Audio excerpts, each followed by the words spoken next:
Hey guys, welcome back to yet another interesting video of How Logical, and in this video I'm going to show you how to edit reminders into your Google Keep.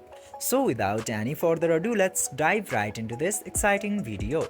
Now, in order to edit the reminders, you just simply have to open this Keep Notes application at first, and after that you will see this home page. Now into here you just simply have to tap into these three bars into the top left corner, and from there you will get to see so many options, and one of them is this settings. Just simply tap into settings option, and now after coming into settings option you will see default reminders into here.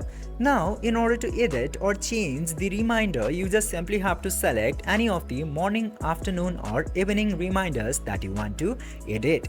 Then after that just simply select the reminder that you want to edit.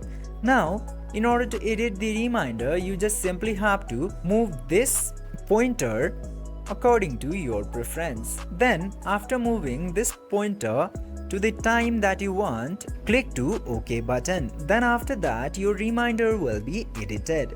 This way you can easily edit reminders into Google Keep. I hope this video was helpful for you. If yes, don't forget to like, share and subscribe to the channel to never miss another update. Thank you for watching the video.